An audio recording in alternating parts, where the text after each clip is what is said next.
Première partie, le monde d'aujourd'hui, un monde urbain qui se métropolise. Donc dans cette première partie de la leçon 1, nous allons répondre à la question suivante, qu'est-ce qu'une métropole? Alors, comme nous l'avons vu en classe avant les vacances, le monde d'aujourd'hui est un monde qui est quasiment entièrement urbain. Pour cela, il convient tout d'abord de rappeler ce que signifie le terme urbain. En France, si l'on regarde dans un dictionnaire, on trouvera que l'urbain est le contraire du rural. Alors en France, eh bien, l'espace urbain désigne tout simplement une surface qui est peuplée de 2000 habitants agglomérés au moins, 2000 habitants agglomérés signifiant qu'il n'y a pas de rupture de plus de 200 mètres dans le bâti, c'est-à-dire dans les constructions. Il n'y a pas un arrêt de la construction sur 200 mètres et ça reprend après. 2000 habitants agglomérés, c'est 2000 habitants d'un seul tenant.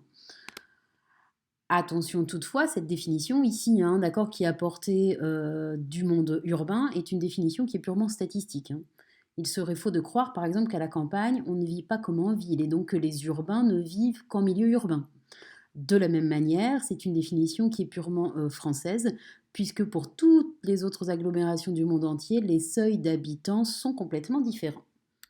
Quoi qu'il en soit, comme nous l'avions vu en classe à partir de ce document, le monde d'aujourd'hui est un monde entièrement urbain. En effet, en 2018, 55% de la population mondiale est citadine, c'est-à-dire qu'elle habite en ville, et cela représente 4 milliards 200 millions de personnes. Cette urbanisation a été rapide au XXe siècle et elle s'est surtout accélérée depuis le milieu du XXe siècle.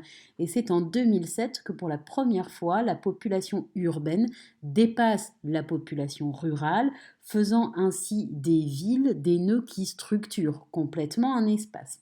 On pourra retenir que dans l'organisation de l'espace, les villes sont des centres, c'est-à-dire qu'elles concentrent les populations et les activités par opposition à d'autres espaces que l'on appellerait des périphéries.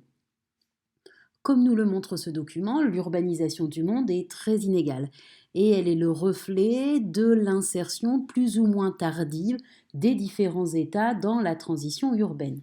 Par exemple, si l'on prend un pays comme la Belgique, vous voyez ici apparaître derrière la flèche, le taux d'urbanisation aujourd'hui est de 99%. Alors que si on prend un pays en fait d'Afrique comme le Burundi, vous le voyez ici au bout de ma deuxième flèche, on se situe à proximité bien du Kenya, le taux d'urbanisation est aujourd'hui de 13%. Donc nous avons ici des taux d'urbanisation qui sont très différents les uns des autres. En revanche, il convient immédiatement de rappeler, comme nous l'avions fait en classe, que ce taux d'urbanisation est quelque chose qui est évolutif. Il est corrélé aujourd'hui au niveau de développement des États, mais surtout il est évolutif parce que si l'on s'intéresse au taux de croissance urbaine, on verra plus tard que le taux de croissance est plus élevé dans les pays du Sud que dans les pays du Nord. Deuxième aspect, cette urbanisation de la planète, elle se caractérise par un étalement urbain. Vous pourrez reprendre ici ce schéma, un modèle d'une agglomération à la française, c'est-à-dire que l'on part d'une ville-centre. Cette ville-centre est entourée de petites communes qui ne dépendent que d'elle. On appelle cela la banlieue. Imaginons la ville-centre Compiègne, Marny-les-Compiègnes, Venette, La Croix-Saint-Ouen se trouvent dans la banlieue. Il n'y a pas de rupture dans le bâti. Ensuite, l'activité et la population s'étalent sur l'espace rural environnant, le long d'axes ici routiers ou ferroviaires prioritairement.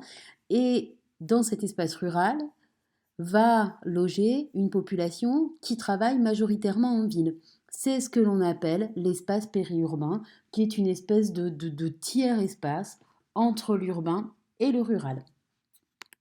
Autre élément, cette urbanisation de la planète s'accompagne d'une concentration de la population dans les grandes villes et en particulier dans les très grandes villes.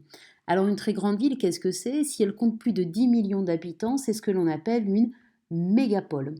Alors ces très grandes villes, on le voit ici avec la taille des cercles dans un premier temps. Donc ici 10 millions d'habitants, on passe sur la mégapole. Donc globalement sur ce document, on ne voit que des mégapoles. On se rend compte dans un premier temps que si les taux d'urbanisation tout à l'heure étaient plus élevés dans les pays du Nord, c'est bel et bien, d'accord, dans tout un axe sud ici, que se trouve le plus grand nombre de mégapoles, en l'occurrence dans les pays émergents et dans les pays en développement. en ce qui concerne essentiellement eh bien, les taux de croissance urbaine, hein, c'est-à-dire là où il y a de plus en plus de croissance, on voit nettement une opposition entre les aires de puissance où le taux de croissance des mégapoles est plutôt faible, et donc les pays émergents et les pays en développement, où au contraire, eh bien, les taux de croissance des mégapoles sont les plus élevés.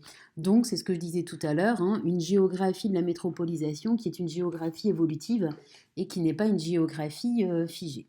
Alors, justement, eh bien, en ce qui concerne ces mégapoles des pays du Sud, c'est-à-dire ces mégapoles qui connaissent la plus forte croissance démographique, il faut tout de suite dire que les défis sont importants à relever, puisque si on regarde cette première photographie, on le voit ici, on se trouve à Dhaka. Alors Dhaka, c'est la capitale du Bangladesh. Je vous ai mis une petite carte ici. La France, pardon, on va revenir en arrière. La France se trouve ici. Quant au Bangladesh, il se trouve là. D'accord? On voit bel et bien ici que la concentration de la population dans cet espace urbain eh bien, pose tout un tas de problèmes qui sont des problèmes à relever et que ne connaissent pas autant les pays du Nord, en l'occurrence ici, un problème de saturation urbaine et un problème de logement, d'accord, puisque l'on peut voir en fait hein, que le bâti est relativement ancien. Donc une mégapole, 10 millions d'habitants. Autre défi important, puisqu'on parlait de logement avec la population de Dakar, eh bien c'est la prolifération, comme nous le montre ce document, de bidonvilles dans les mégapoles des pays en développement et des pays les moins avancés. Effectivement, faute de logement suffisant en nombre, faute de logement accessible en coût, les populations qui migrent depuis la campagne tendent à se concentrer dans les bidonvilles, c'est-à-dire eh bien, des quartiers d'habitat illégal et des quartiers d'habitat précaire. Nous y reviendrons et bien tout simplement par la suite. On peut tout de suite remarquer en revanche que la population d'accord des bidonvilles peut être très très important. C'est le cas à Mexico, notamment dans le bidonville de Nezahualcóyotl, hein, on va être autour de 4 millions d'habitants. C'est le cas également des bidonvilles du Caire. Donc mégapole, très grande ville, plus de 10 millions d'habitants. Elle n'est pas forcément une métropole. Alors qu'est-ce qu'une métropole? Puisque c'est l'objet ici et bien de ce cours. Une métropole est une ville qui concentre population, richesse et fonction de commandement. C'est